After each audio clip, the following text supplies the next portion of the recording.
Alhamdulillah wa bihi nasta'inu ala umuri dunya waddin, wassalatu wassalamu ala asrafil anbiya mursalin wa ala alihi wa sahbihi ajma'in. Faqala Allah ta'ala fil Qur'anil Karim, a'udzubillahi minasyaitonir rajim. Laqad khalaqnal insana fi ahsani taqwim. Sumaratnahu asfala safilin. Sadaqallahul adzim. Bapak dan ibu-ibu, ikhwan fillah, di malam ini kita memasuki malam ke-28 ya, bulan Ramadan. Berarti sudah 27 hari kita ditempa atau kita menempa diri kita agar kembali ke fitrahnya, agar kembali kita menemukan jati diri kita yang sejati. Nah, jadi fungsi Ramadan itu antara lain adalah memurnikan kembali badan diri kita ini agar kembali kepada fitrahnya. Nah, untuk itu mungkin perlu kita fahami ya, dan kita ketahui sebelum kita Ramadan ini, perjalanan apa yang telah kita tempuh selama ini, dan telah berapa lama kita berjalan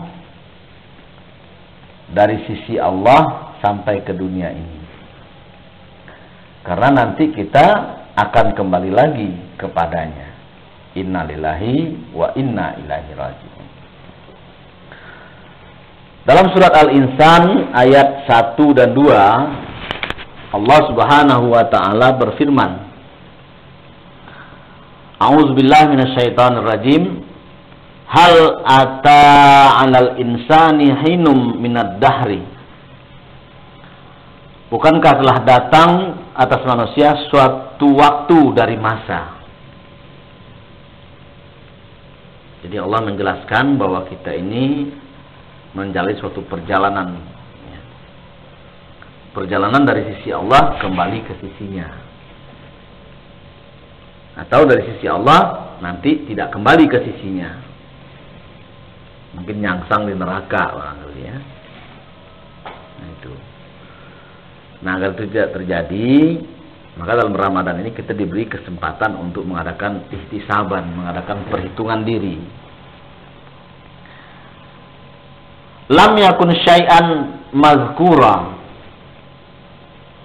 Jadi manusia mengalami suatu masa, sedangkan dia ketika itu belum merupakan sesuatu yang dapat disebut.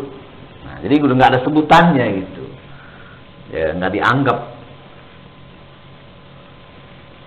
Jadi kita mengalami suatu masa di mana kita tuh nggak dianggap apa-apa. Inna khalaqnal insana min nutfah. Sesungguhnya kami telah menciptakan manusia dari setetes mani. Amsajin nabtalihi faja'alnahu sami'an basira. Kami menciptakan manusia dari setetes mani yang bercampur, yang kami hendak mengujinya dengan perintah dan larangan. Karena itu kami jadikan dia mendengar dan melihat. Nah, disinilah Allah menjelaskan suatu proses perjalanan kita dalam tahapan-tahapan kehidupan. Tahap pertama, kita mengalami suatu waktu belum berwujud, manusia itu belum berwujud, masih di alam ruhani ya. Jadi Allah mengatakan sebagai bentuk yang belum bisa disebut. Nah, ini menunjuk juga kepada bahan-bahan dasar tubuh manusia ya, yang ada dalam tanah. Jadi pada waktu itu manusia belum ada bentuknya sedikit pun. Seluruh bahan dasar tubuhnya tersebar di antara permukaan bumi, atau bahkan di udara bebas ya, yang berupa gas. Karena jasad manusia ini terdiri dari 4 unsur utama, api, air, angin, dan tanah tadi. Jadi begitu kemudian Allah memulai dan melanjutkan penciptaan manusia, nah maka Allah mengumpulkan itu, ya, berbagai zat tadi untuk disenyawakan menjadi asam amino. Itu bahasa kimianya asam amino. Nah, inilah bahan dasar pembentukan tubuh manusia. Nah, pengumpulan bahan dasar ini dibantu oleh tanaman dan binatang. Ya. Nah, ini mungkin yang menyebabkan dalam diri manusia ini juga ada unsur binatangnya. Malam kemarin sudah kita bahas sedikit ya. Dan ada juga unsur tanamannya. Gitu. Nah, ini harus diperhatikan ini.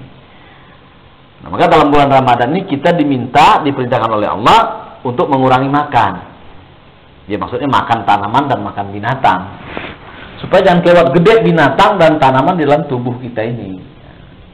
Jadi pemurnian, detoksifikasi ya. Maka secara kimia kesehatan, Ramadan juga menjadikan kita detoksifikasi. Ya, tapi kalau Ramadan kebanyakan tidur nggak didetoksifikasi dia. Malah ngebanyakin belek doang gitu ya. Nah, itulah kehidupan tahap pertama kita yang masih belum disebut apa-apa. Jadi badan ini masih tersebar di mana-mana gitu. Nah, dengan bantuan binatang dan tanaman dia dikumpulkan. Gitu. Nah, dimakan oleh emak bapak kita gitu. Ya. Nah, di dalam diri emak bapak kita dia berproses. Ya. Dalam dari laki-laki dia menjadi sperma.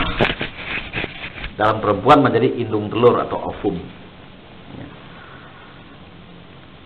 Nah, jadi proses itu tahap pertama tadi setelah terkumpul, nah maka berakhir dia pada waktu bertemunya sel telur dan sperma tadi.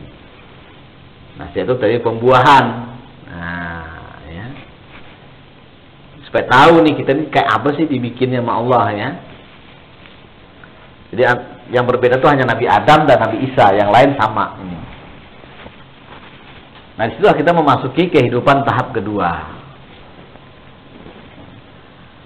Nah, tahap kedua ini dimulai tadi terjadi pembuahan tadi, ya, bertemunya sperma sang ayah dengan ovum sang ibu. Nah, kenapa ini perlu dijelaskan? Agar tahu diri bahwa kita ini kalau nggak ada emak bapak kita nggak ada, gitu. Nah, jangan dibalik. Ini gara-gara emak sama bapak kita jadi ada. Nah, ini kan kalian suka ngebalik. Lo sih kawin lo, kalau enggak gua kan nggak ada, nggak begini hidup gua. Nah, karena banyak orang durhaka begitu ke orang tuanya, ya. Nah, padahal seharusnya kita bersyukur kepada Allah, berterima kasih ke orang tua kita, karena melalui dialah kita bisa lahir ke dunia. Nah, di bulan puasa ini yang perlu kita pahami, gitu. Kalau otaknya dibersihkan dari kekotoran ngelawan ke orang tua, ya. Bahkan bukan hanya ke orang tua kita harus santun, itu kan. Nah, karena kita harus mengeluarkan zakat fitrah nanti di akhirnya. Dan hebatnya Ramadan ini itu membawa dampak 1 tahun. Nah, jadi kalau bulan Ramadan timbul satu kesadaran bagi kita untuk menghormati orang tua kita, maka 1 tahun ke depan kita akan mengalami suatu kehidupan yang sangat indah. Kenapa? Nah, jadi kembali cerita Pak Haji Dana tadi sedikit kami ulas ya. Nah, itu sebelum Ramadan kita bilang, Ji, wah, ini perlu AC nih supaya adem lah setahun ini. Tapi itu minimum sebetulnya itu, ya. Minimum 1 tahun itu adem kayak gelas. Adem itu enak gitu ya. Nah, apa Toto Tentrem Kerto Raharjo. Nah, tinggal Kerto Raharjonya aja nanti ini yang makin ditingkatkan. Kalau Toto Tentremnya sudah ditata. Nah, itu memang terjadi 1 tahun yang lalu ya Pak Haji. Dan dibuktikan. Dan sudah banyak bukti-bukti. Nah, kita boleh iri sama Pak Haji Dana dalam hal AC ini. Itu. Wah, jangan dia doang dong yang adem. Nah, ini kalau yang punya duit ya beliin lagi AC kan. Adem lagi. Itu aja. Nggak ada yang susah. Dalam beragama ini indah semua kok. Ya. Kenapa? Kan di bulan puasa ini yang diobati itu apa? Penyakit koret. Tahu nggak penyakit koret? Itu bahasa Cikarang itu. Medit, pelit, bakhil. Jadi apa buktinya orang sukses puasa? Ya, timbul jiwa sosialnya. Nah, maka puasa kata Allah dan juga kata Nabi tidak akan nyampe ke hadapan Allah, menggantung di awang-awang kalau tidak ditutup dengan zakat fitrah. Nah, itu kan terbukti. Ya, bagaimanapun hebat puasa Anda kata Allah, kalau nggak ngeluarin zakat fitrah, nah coba gara-gara zakat fitrah puasa kita nggak naik. Terus zakat fitrah ini kan nggak kalah dikasihnya. Ya, kita kasih kepada sesama manusia. Nah, di sini menunjukkan antara hablum minallah dan hablum minannas satu kesatuan, ya. Jadi kita rajin sholat, baca Quran, khataman, wirid, doa, tahajud. Tapi kalau medit, pelit, ya sama juga bohong. Artinya puasanya tidak sukses. Nah, tapi jangan salah, yang kita keluarkan itu bukan nguntungin Allah, tapi menguntungkan diri kita sendiri. Nah, kenapa? Nah, ini kan sebenarnya teori yang kita kembangkan, ya, yang kita pahami. 1000 kali di bulan puasa ini. Jadi sedekah 1000 rupiah dinilainya 1 juta sama Allah. Tuh, bayangkan coba ya. Nah, makanya 1 tahun tuh jaminannya. Gitu. Minimal 1 tahun. Ya. Nah, tapi karena kita udah tahu ya, kayak Pak Jenderal udah tahu deh kan. Wah, baru gue rasain. Nah, kan dia timbal lagi 10 AC bawahnya enggak apa-apa. Ya kan udah tahu. Nah, jadi di situ lah kita fastabiqul khairat, berlomba-lomba. Taruh dah kita nggak kuat beliin AC-nya, apa kita beliin? Ya, karena masih banyak dibutuhkan oleh masjid kita ini khususnya, gitu ya. Nah, itu kaitannya kita ke Allah. Nah, namun kadang-kadang juga ada satu rahasia yang ini mungkin malam ini baru Abi ungkapnya. Itu hubungan dengan Allah itu terkait hubungan dengan guru. Gitu. Nah, ini perlu, mungkin kalau belum tahu dikasih tahu ini ya. Maka dalam sebuah ayat Allah mengatakan begini, hai orang-orang yang beriman, kalau engkau ingin membicarakan pembicaraan khusus dengan Nabi, keluarkan sedekahmu. Nah, karena al-ulama warisatul anbiya, ya, karena guru kita itu adalah pewaris daripada Nabi dalam membawa risalahnya, nah maka hukum itu berlaku juga. Gitu. Jadi kalau kita mau usul apa-apa, nah ini udah banyak yang praktek. Mungkin belum tahu barangkali ilmunya, tapi udah banyak yang praktek. Ya, sebelum ngomong apa-apa dia sampai, Bi, ini ada hadiah buat Abi. Ah, baru dia ngomong, Bi, Abi ini. Ya, minum rokok, ya, itu biaya rokok atau apalah. Jadi ternyata ridhollah wabil ridho walidain. Nah, itu rumusnya. Ridhonya Allah terkait dengan ridho orang tua. Nah, tadi kita diingatkan pernah kita dibikin oleh orang tua kita prosesnya itu. Ya. Nah, sementara kata Nabi, orang tua, ya, dalam bahasa Arabnya gini, guru ngatuo karo. Ya, jadi guru dan orang tua itu sama. Bahkan kata Nabi, kami lebih daripada orang tuamu, karena kami memberi makanan rohani, orang tuamu memberi makanan jasmani. Nah, jadi keberkahan hidup kita itu ternyata terkait juga dengan rajinnya ngasih hadiah ke guru gitu. Apalagi bulan puasa mau lebaran gini kan. Jadi jangan ngasih zakat ke guru, karena guru nggak makan uang zakat, ya, dia makan nasi masalahnya.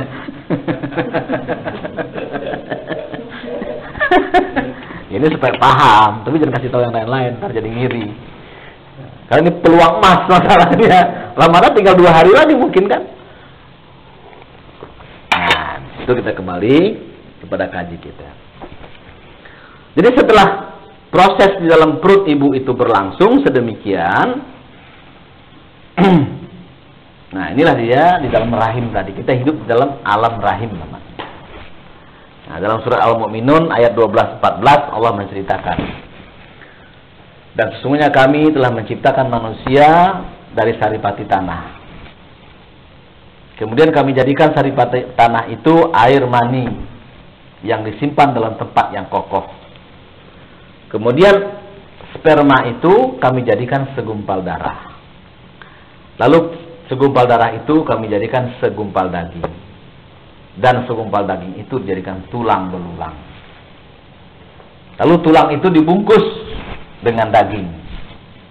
Kemudian dia dijadikan makhluk yang lain. Nah, kita mulai berubah. Jadi jangan salah, kita ini juga bisa berubah. Nah, jangan Superman dong berubah. Enggak, kita juga bisa berubah. Karena kita pernah berubah. Ya, dari segumpal tetes air, ya, menjadi segumpal darah, lalu menjadi segumpal daging, lalu ada tulangnya dibungkus lagi dengan daging, lalu kita berubah. Nah, jadi jangan kalah sama kupu-kupu. Kupu-kupu begitu selesai puasa, tau ngapain dia? Coba. Terbang. Kita selesai puasa malah puyeng. Kayak tadi si murid Nabi datang tadi kan, wah bingung nih mau lebaran. Lah mau lebaran bingung. Kalau mau sempitan boleh kita bingung nih mau lebaran. Kita harus enak kan mau lebar. Enggak lebaran lebar. Jangan kalah sama ular. Ular itu habis puasa berubah menjadi ganti kulit. Jadi tambah ganteng, tambah cakep. Jangan habis lebaran makin sumpek muka. Gara-gara apa? Kebanyakan mikir. Nah, jadi satu manfaat puasa juga membuat kita berubah. Ya. Tanya Umi kalau mau saya. Abi itu udah pas lebaran tuh berubah langsung. Lain katanya. Sampai takut juga khawatir Umi kesamber orang gitu. Ya, ini akibat puasa ini dahsyat. Supaya kita jangan kalah sama ular tadi ya. Jadi sebab apa-apa yang ada di dunia ini kan dicontohin sama Allah di alam ini. Puasa itu ada hasilnya semua. Lah kita udah bertahun-tahun puasa, apa hasilnya gitu. Jangan kalah sama ular ya. Jangan kalah sama apa tadi, kepompong, kupu-kupu tadi. Maka kita perlu perhatikan sebuah riwayat dari Rasulullah SAW ya. Jadi Abdullah ibnu Mas'ud menceritakan bahwa Rasulullah itu orang yang benar dan dapat dipercaya. Karena beliau telah bersabda. Jadi proses kejadian manusia itu dikumpulkan dalam perut ibunya selama 40 hari. 40 hari pertama, belum ada apa-apanya. Ya, baru terjadi pembuahan tadi. Indung telur bertemu ovum. Nah, setelah 40 hari kedua terbentuklah segumpal darah beku. Nah, dia mulai terasa ngeganjal di perut ibu itu. Tuh mulai ya. Jangan dikira enak hamil itu. Ya, tapi juga nggak tahu sih gimana rasanya hamil. Cuman kelihatannya uwe-uweannya ya kan. Nah, kita udah enak-enak lahir ke dunia berocot, nggak mau balas budi kan. Ya bukan balas budi lah, berbuat baik kepada kedua orang tua kita. Lalu dia menjadi 40 hari ketiga menjadi segumpal daging. Nah, kemudian Allah mengutus ke dalam rahim tadi, wa nafakhtu min ruhi, untuk meniupkan ruh. Nah, disinilah mulai kita bergerak. Nah, supaya tahu nih ilmu gerak nih kapan diajarkan Allah. Jangan ntar mana dalilnya, mana ayatnya lagi kan. Wa nafakhtu min ruhi. Mulai kita diberikan, ditiupkan ruh, malah saat itu kita bergerak di dalam perut ibu kita. Itu gerak itu pertama itu. Jadi bukan gerak ini ada zaman Nabi ada enggak ya? Bukan zaman Nabi lagi, di dalam perut kita udah mulai diajarkan. Ya. Nah, ini ayatnya. Nah, waktu dia pertama bergerak itulah dituliskan 4 perkara, ya, langkah, rezeki, pertemuan maut, ya. Jadi ditentukan rezekinya, kapan kematiannya, amalnya, serta nasibnya, celaka dan bahagianya. Itu disebut blueprint takdir mubrom. Nah, jadi kita begitu ditiupkan ruh sudah dicetak biru oleh Allah.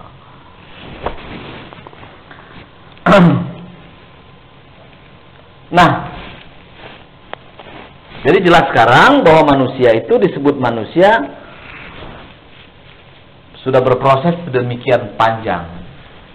Nah, setelah dia punya ruh tadi sekitar 9 bulan 10 hari, ya, atau 5 bulan setelah dia punya nyawa, punya ruh, baru dia berocot ke dunia.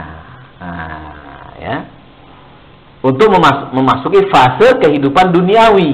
Nah, ini sekarang nih kita lagi di dunia, ya.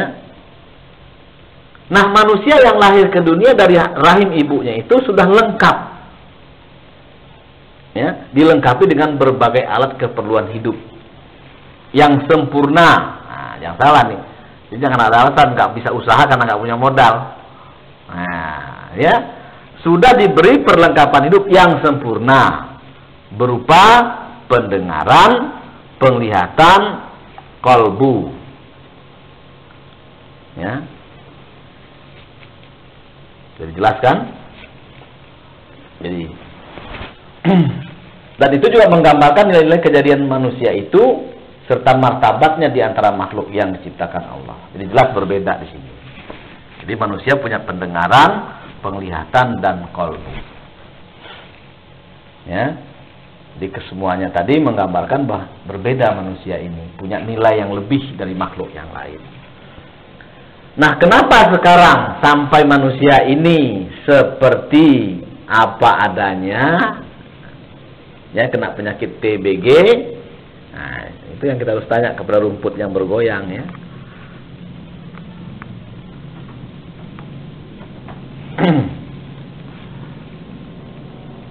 Di sebuah firman Allah mengatakan, wallahu akhrajakum min butuni ummahatikum. Ya. Jadi dan Allah mengeluarkan kamu dari perut ibumu. Jadi bukan dari batu. Ya. Ingat, dari perut ibumu. La ta'lamuna syai'an wa ja'ala lakumus sam'a wal absara wal af'idah la'allakum tashkurun. Nah, di sini masuk kajian puasa. Dan Allah mengeluarkan kamu dari perut ibumu dalam keadaan tidak tahu sesuatu pun. Dan Dia memberi kamu pendengaran, penglihatan, dan hati agar kamu bersyukur. Nah, jadi kenapa manusia sekarang jadi kena penyakit takut, bingung, dan gelisah? Nah, jawabannya karena tidak bersyukur aja. Ini sederhana kajinya, nggak bersyukur. Ya. Karena pendengaran, penglihatan, dan kolbu tadi tidak dipakai, ya, maka dia disebut orang yang tidak bersyukur. Nah, orang yang tidak bersyukur inilah yang digambarkan oleh Allah seperti kal an'am, ya, seperti binatang, ya. Nah, jadi kalau orang cuma baru bisa nahan lapar dan haus, ya baru dia tingkat sedikit di atas binatang, belum puasa itu, ya. Nah, demikianlah, jadi manusia itu mempunyai susunan jasmani maupun rohani paling sempurna. Nah, jadi bahasa sederhananya, ruhnya dari langit, badannya dari bumi. Nah, ya. Nah, cuma salahnya kita selama ini yang dari bumi ini yang kita pakai. Manajemen bumi, bukan manajemen langit. Nah, itu yang membuat orang Indonesia ini sengsara. Ya. Kenapa? Nah, padahal sudah dikasih contoh oleh Mbah Marijan, itu kan, karena Mbah Marijan itu manajemen langit, begitu Gunung Merapi mau meletus, dia doain, dia mohon, dan dia ingatkan, ini Gunung Merapi ini sebenarnya nggak meletus nih, kalau nggak gara-gara salah kita ngambil pasir, salah kita ini dikasih tahu sama dia. Nah, akhirnya Mbah Marijan tapak dia, mohon sama Allah, puasa bisu, puasa Zakaria, keliling kampung. Nah, akhirnya nggak jadi. Jadi manajemen langit mengalahkan manajemen bumi. Nah, manajemen bumi dipakai oleh Yusuf Kala. Ya, dikirim bantuan, persiapan tenda segala macam, nggak jadi dipakai apa-apa. Tahu-tahu Semar kentutnya di Jogja. Jadi manajemen langit dengan manajemen bumi itu dikalahkan oleh manajemen langit. Jadi kita kalau mau pakai manajemen, pakailah manajemen langitan, ya. Bagaimana cara langit mengelola dunia ini? Karena kita punya alatnya. Nah, tadi diingat oleh Pak Jidana, setinggi apapun ilmu pengetahuan kita miliki, kalau tidak diamalkan, ya nggak ada artinya. Jadi pakailah ilmu pengetahuan, ya, kekuatan langit yang ada pada diri kita disebut ruh tadi. Nah, Oh, cicak aja bilang iya, dengan wa nafaktu min ruhi tadi itu tuh kita pakai gitu. Jangan pakai ini. Ini nih buatan bumi. Ya, dan di sini ada unsur binatangnya. Masih kalau pakai kotor kan? Apalagi pakai ini kan ada unsur tanamannya, maka tadi kita beku. Ya, tumbuh-tumbuhan kan nggak bergerak-gerak gitu kan? Nah, jadi di samping memiliki jasad dan ruh itu, manusia juga dilengkapi oleh panca indera. Nah, ini suatu alat yang aneh lagi nih panca indera ini. Untuk apa? Nah, jangan salah, ini hanya untuk menghubungkan dia dengan dunia luar. Ya. Dan juga memiliki nafsu sebagai tenaga penggerak kedua. Nah, ini saya ngerti gerak ini dari mana ya. Jadi penggerak pertama tadi lah ruh, lalu ada nafsu. Nah, ini tenaga penggerak lagi. Nah, tujuannya untuk penggerak apa? Untuk melengkapi keperluan hidup. Gitu. Dan memelihara jenis, ya, keturunan. Lalu dibeli dia akal, otak untuk berpikir. Untuk apa? Supaya berpikir, supaya menimbang, ya. Dan memiliki hati untuk merasa. Pikiran perasaan yang dapat mengetahui dan merasakan atau membedakan yang buruk dan yang baik, ya. Dan dia memiliki juga hati nurani yang bisa mendorong dia untuk menghindari yang buruk menuju kepada yang baik. Nah, jadi inilah motif-motif penggerak yang selama ini. Pikiran juga mempunyai gerakan, perasaan mempunyai gerakan. Nah, maka dalam buku Keajaiban Manusia sudah kita jelaskan itu, bahwa ada 4 jenis gerak. Ya, gerak pertama disebut gerak nafsani, gerak nafsu. Ya, lapar, nah, bergerak ngambil nasi. Ya, haus, bergerak ngambil gelas, nah, minum. Nah, itu nafsu urusan yang menggerakkan itu. Nafsu haus.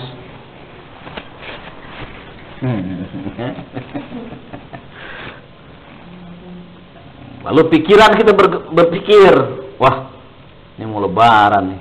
Kalau nggak dagang bisa kacau nih. Nah, akhirnya kita tinggalkan masjid, pergi dagang. Nah, itu gerak. Ya. Nah, lalu ada yang disebut gerak setani. Nah, ini gawat nih kalau gerak setan ini. Jadi waswasil khonas tadi, jadi setan membisikkan di hati manusia, setan membujuk nafsu manusia, akhirnya si manusia bergerak dia ke tempat setan itu. Jadi yang setan nggak ngajak, cuma ngebisikin doang.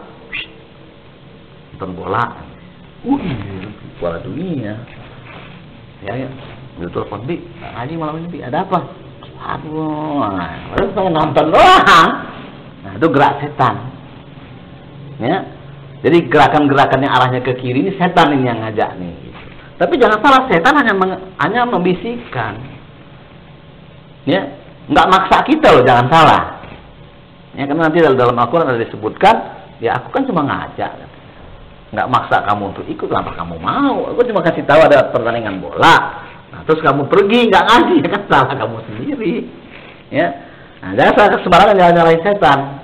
Ya, karena setan mau udah kerjaannya jangan disalahin. Yang salah kita, kenapa mau? Ya.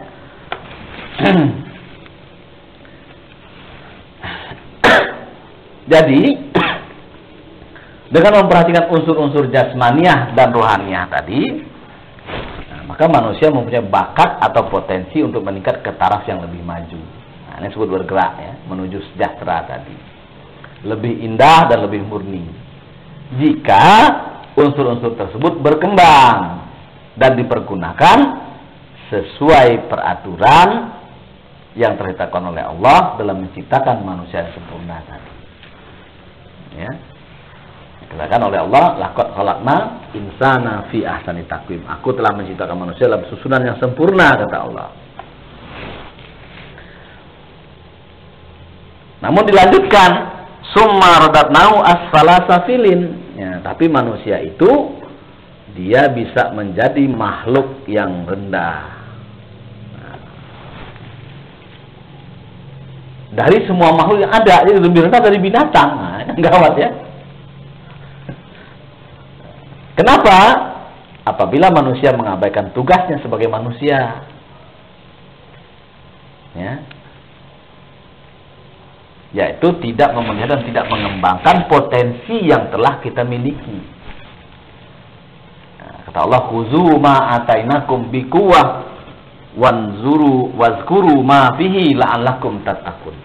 Hendaklah kau perhatikan kekuatan-kekuatan yang diberikan oleh Allah kepadamu agar dapat engkau manfaatkan untuk meraih kesejahteraan hidupmu.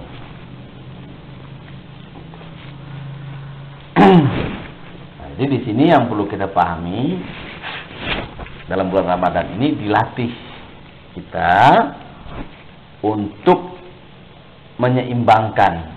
Jadi perut yang selama ini kebanyakan diisi, nah itu ditahan.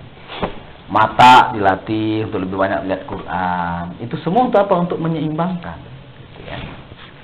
Kenapa? Karena manusia ini sangat rentan dan potensial terjebak dalam konflik antara badan dan ruhnya. Ya. Jadi antara jasad dan ruh ini sering jadi konflik. Ya. Nah, untuk itulah Islam mengajarkan kita untuk berpuasa agar tercapai suatu keseimbangan dalam kepribadian. Dan dalam puasa ini, dalam bulan Ramadan ini disuruh kita banyak-banyak sholat. Ini kan sholat tarawih sekian rakaat. Gitu. Dan untuk itu diberi oleh Allah suatu tambahan nilai. Sholat sunat dinilai wajib, sholat wajib dinilai 1000 kali lipat. Itu sebenarnya untuk bikin kita getol sholat. Sebenarnya kenapa disuruh sholat? Agar kita seimbang gitu. Ya sama aja, suruh puasa agar seimbang, suruh sholat juga agar seimbang. Ya. Antara apa? Antara ruh dan jasad tadi. Ya. Jadi melalui sholat kita bisa menyeimbangkan kehidupan jasmani dan rohaniah kita. Maka aqimis sholat lizikri, kata Allah. Ya, tegakkan sholat untuk mengingatku. Nah, apa gunanya mengingat Allah? Ala bizikrillah tatmainul qulub.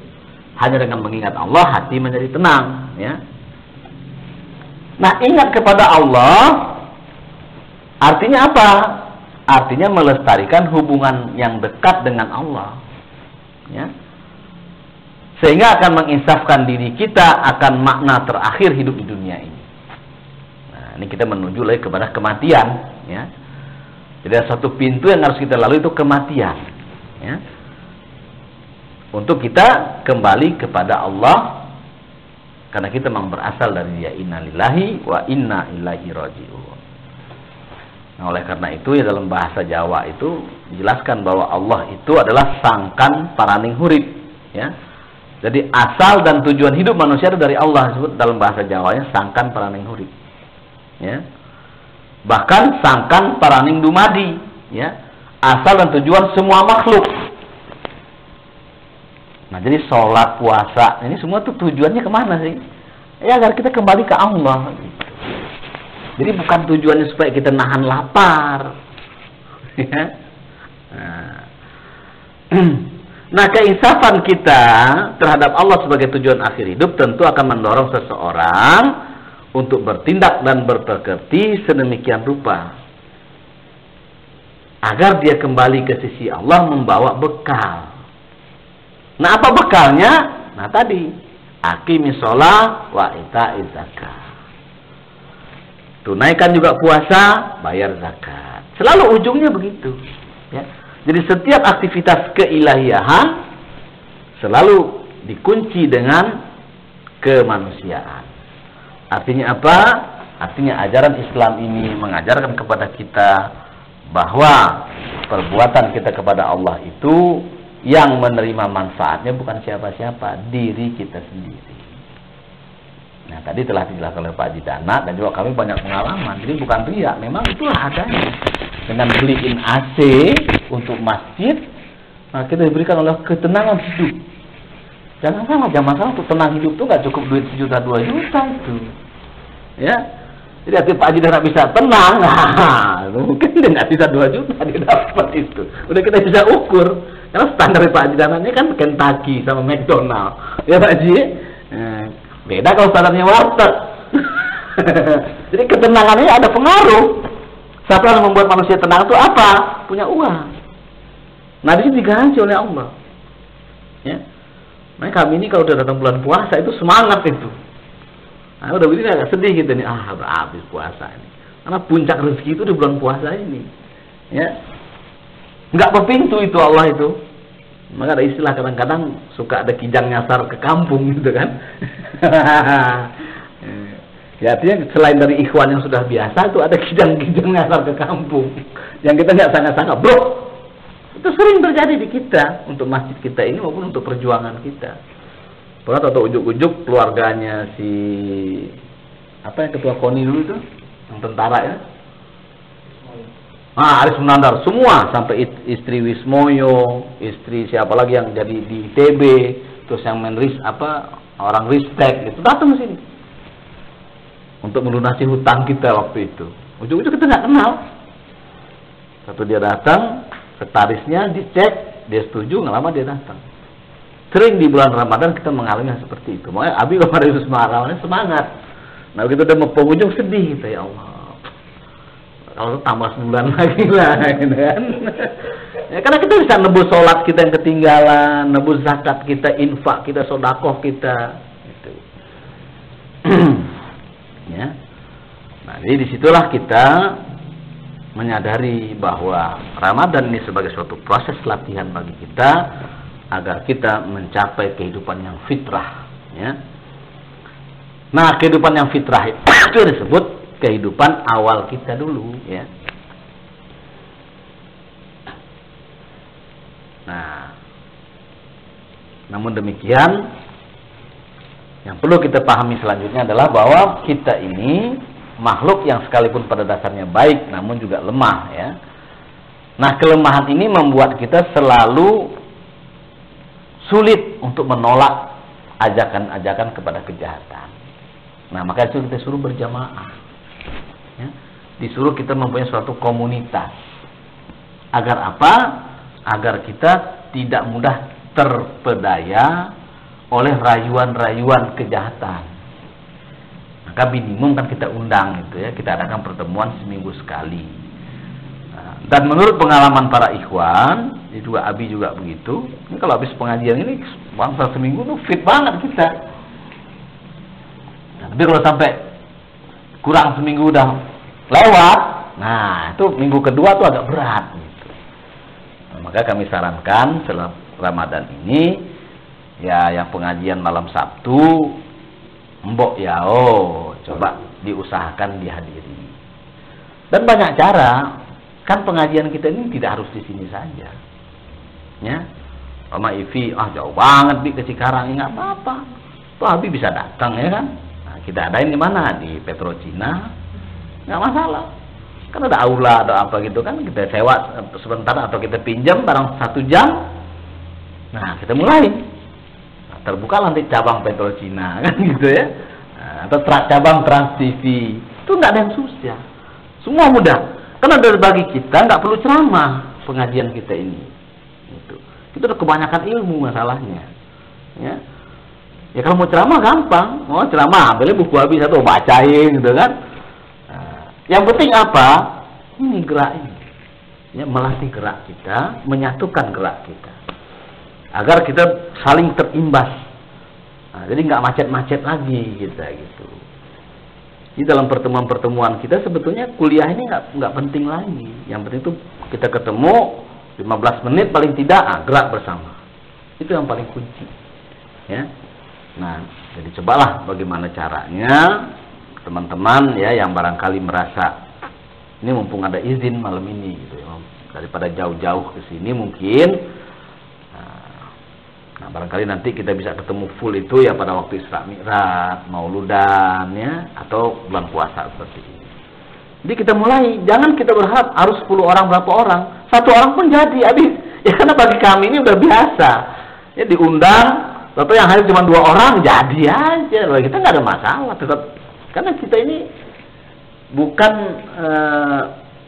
mencari terkenal di bumi, yang kita cari terkenal di langit, gitu. Karena ya, karena bagi di langit itu satu itu asal berkualitas ya mantap. Nah beda lagi kalau seminar, nah kalau seminar kita harapin ramai yang hadir. Tapi kalau sudah kuliah-kuliah seperti ini nggak perlu ramai. Ya. Adain aja di tanggal sekian, jam sekian kita ketemu di mana?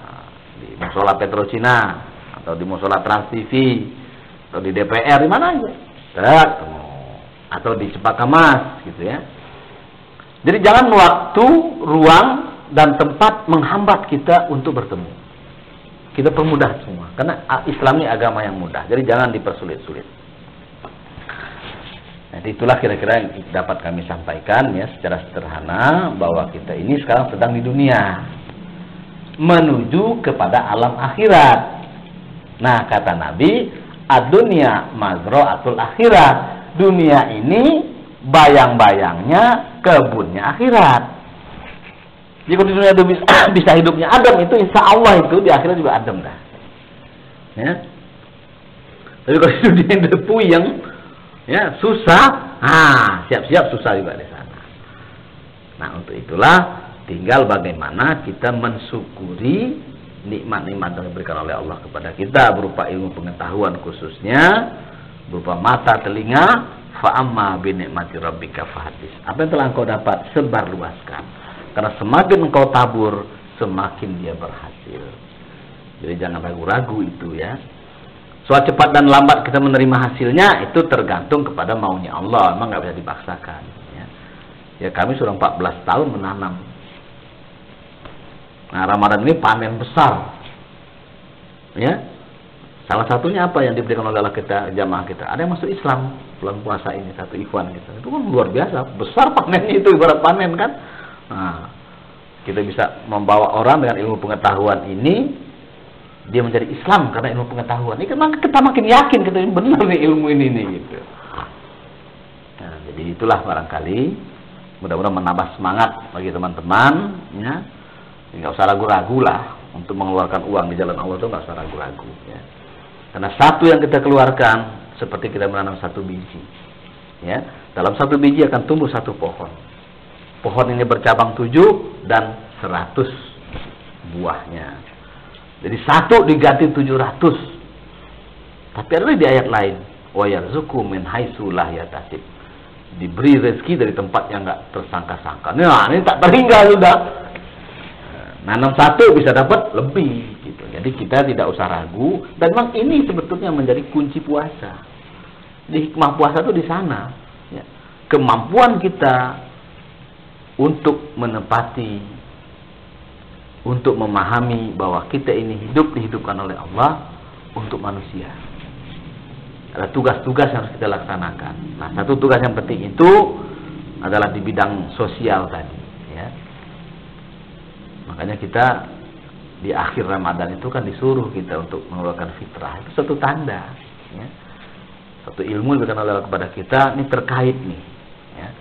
Lu nggak bayar zakat fitrah, puasa lo nggak gua terima kata Allah. Nah, kalau kita balik ya, dulu Allah ngasih, kita duluan ngasih gitu. Nah, itu teori inden. Nah, itu kita kembangkan lagi di kita. Dan jangan ragu, tapi jangan juga berharap dengan kita ngasih bakal dikasih Allah. Ya, jangan nodong maksudnya gitu. Kita ikhlas saja. Ya Allah nih, saya sedekah. Lalu kita minta, ya Allah. Oh nggak dikasih, ya alhamdulillah. Tapi yakinlah, tidak pernah Allah yang tidak ngasih ganti. Dan bukan ganti rugi kalau dari Allah itu, ganti untung. Ya. Nah, wa'fu minkum. Wassalamualaikum warahmatullahi wabarakatuh. Ada pertanyaan sebelum